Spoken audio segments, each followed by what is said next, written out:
नबी पाक ने मिराज की रात अल्लाह ताला को कैसे देखा। एक रात की बात है, नबी सल्लल्लाहु अलैहि वसल्लम उम्मे हानी के घर आराम फरमा रहे थे। रात गहरी थी, चारों तरफ सन्नाटा था और अचानक हजरत जिब्राइल अलैहिस्सलाम आए।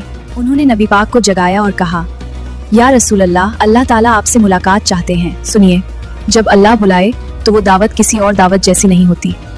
वो सम्मान है, वो इज्जत है, वो ऐसा शरफ है जो किसी और को नसीब नहीं हुआ। फिर नबी पाक के सामने बुराक पेश किया गया। बुराक क्या था?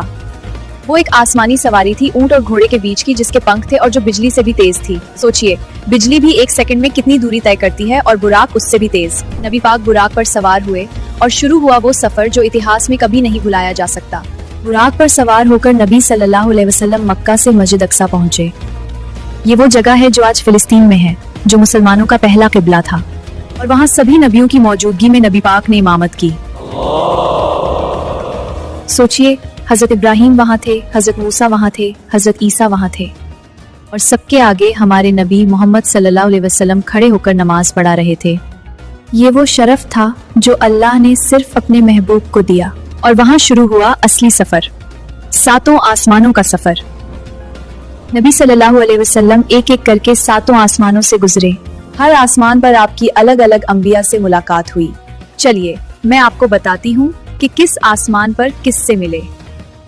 पहले आसमान पर नबी पाक की मुलाकात हुई हजरत आदम अलैहिस्सलाम से, पहले इंसान, पहले नबी। हजरत आदम अलैहिस्सलाम ने मुस्कुराकर कहा, मरहबा मेरे नेक बेटे, मेरे नेक नबी। दूसरे आसमान पर नबी सल्लल्लाहु अलैहि वसल्लम की मुलाकात हजरत याहया और हजरत ईसा अलैहिस्सलाम से हुई।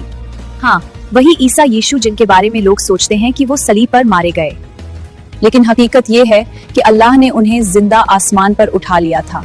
तीसरे आसमान पर मिले हजरत यूसुफ अलैहिस्सलाम, जिन्हें अल्लाह ने आधी खूबसूरती दी थी। नबी पाक ने फरमाया, यूसुफ की खूबसूरती ऐसी थी कि देखने वालों की आंखें खुली की खुली रह जाती थीं। चौथे आसमान पर मिले हजरत इदरीस अलैहिस्सलाम, जिन्हें अल्लाह ने जिंदा ही ऊपर उठा लिया था।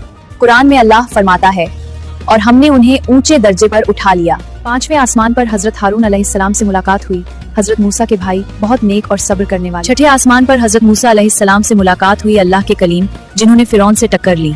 और सुनिए, जब नबी पाक आगे बढ़े तो हजरत मूसा रोने लगे। जिब्राइल ने पूछा, क्यों रो रहे हो?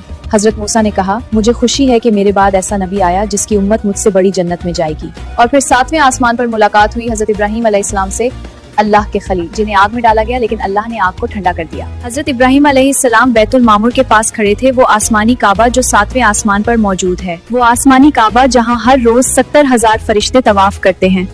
अगर आप भी नबी पाक से सच्ची मोहब्बत करते हैं तो कमेंट में सुभान अल्लाह जरूर लिखें।